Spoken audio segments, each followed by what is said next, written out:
The glamorous world of old Hollywood sparkled with fame and fortune, but beneath the glitter lay something far darker. For many stars, the spotlight wasn't just blinding, it was suffocating. And if one force didn't break them, another surely would. Behind the scenes, ruthless studio heads, scandal-fixing henchmen, vicious gossip columnists, and even trusted friends were all pulling at these stars, eager to devour them like prey. At the center of it all, power and control. If you were a star in Hollywood's golden age, you didn't just perform, you survived. Few held more power than the studio heads, who controlled everything from what films were made to the very image a star would project. Their influence extended far beyond a movie set, often entangling personal lives in the process. If a star fell out of favor, the studio head could tighten the strings and make life unbearable. Louis B. Mayer, the feared leader of MGM, held an iron grip over Judy Garland, molding her into the girl-next-door archetype that would make him millions. But behind the image, Mayer was feeding her insecurities. He forced her into a relentless schedule, monitoring her every move, and even encouraged her dependency on pills to keep her thin and energetic. It wasn't long before Garland was spiraling, her self-worth shattered. What Mayer built for the screen, he destroyed in real life. For Kim Novak, her beauty became a curse. Columbia Pictures' Harry Cohn made it his mission to turn her into the perfect starlet, stripping away her true self. He micromanaged everything: how she looked, how she dressed, how she behaved, until she was a hollow version of herself, emotionally crushed under his weight. He refused to see her as anything other than a commodity he could manipulate. And then there was Bette Davis. Known for her strong-willed performances, she found herself locked in a battle with Warner Brothers. Jack Warner. When she demanded better roles, Warner refused. He trapped her in her contract, forcing her into subpar movies. For years, Davis fought against the studio, knowing her career was being sabotaged, all because one man didn't want to relinquish control. These studio heads were more than bosses. They were puppet masters who controlled every thread of a star's career. If you crossed them, they would cut your strings, leaving you dangling in a state of personal and professional ruin. When scandals threatened the studios, fixers stepped in. These men were experts at making problems disappear, but their methods left a wake of destruction that haunted the stars they claimed to protect. Take Eddie Mannix, MGM's notorious fixer.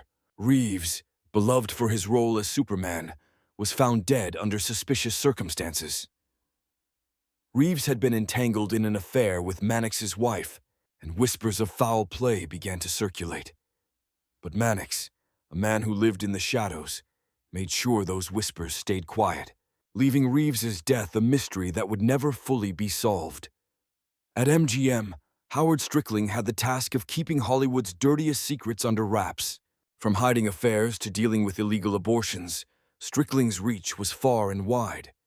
He didn't shy away from intimidation tactics to keep stars in line, all to preserve the pristine image the studio projected to the public. Then there was Fred Otosh, another fixer who did the dirty work. He wasn't just a protector of the stars. He was a collector of their secrets, often using blackmail to silence those who could expose the industry's darkest moments. While some were spared, others crumbled under the weight of what Otosh uncovered. Left with no way out, fixers operated with cold precision. They were hired to protect the studio's reputation, but their actions often destroyed the very stars they were meant to save, leaving a trail of cover-ups, fear, and shattered lives. No star was safe from the merciless pen of a gossip columnist. With a single headline, careers were torn apart. The very thing that elevated a star, public adoration, was the same thing that could be stripped away in an instant. Hedda Hopper was relentless in her pursuit of scandal, and Charlie Chaplin became one of her favorite targets. Hopper branded Chaplin a communist during the height of the Red Scare, leading to his exile from the United States. It wasn't long before his career was in tatters, his reputation stained forever. Ingrid Bergman's affair with Roberto Rossellini was the perfect fodder for Luella Parsons, another powerful columnist. Bergman had been Hollywood's darling, but Parsons turned the public against her overnight. For years, Bergman was a pariah, her once celebrated image destroyed. John Garfield suffered a similar fate at the hands of Hopper. When she labeled him a communist, his career never recovered. The weight of the accusations, coupled with declining work opportunities, led to his untimely death at just 39. In the end, the pen proved deadlier than any sword. Gossip columnists thrived on scandal, and their reach was devastating. One bad story could ruin a career, and for many stars, it did just that, leaving them forever tainted in the eyes of the public. Perhaps the most tragic of all were the betrayals that came from within, the friends who pretended to care, but secretly contributed to their downfall. In Judy Garland's case, those closest to her did more harm than good. Her inner circle fed her addictions, all while profiting from her struggles. Instead of helping her escape Hollywood's cruel grip, they tightened it, pushing her further down a path of destruction. Marilyn Monroe's friends were no better. They leaked intimate details about her personal life to the press, worsening her already fragile mental health. The more they sold her secrets, the more Monroe's struggles became public spectacle, leaving her more isolated than ever. Even Joan Crawford, a pillar of strength on screen, wasn't immune to betrayal. After her death, those she had trusted helped fuel the damaging stories about her, ensuring her legacy would be one of scandal rather than the talent she possessed. In Hollywood, trust was a luxury few could afford. The stars who seemed to have it all often had the most to lose, especially when their closest confidants were the ones pulling the strings behind their backs. Beneath the surface of old Hollywood's golden glow, the industry was a web of lies, manipulation, and control.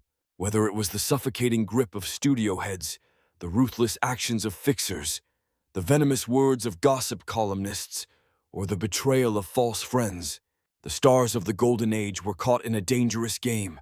Their lives were not their own.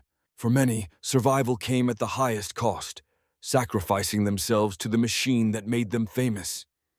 In Hollywood, the price of stardom was often their soul,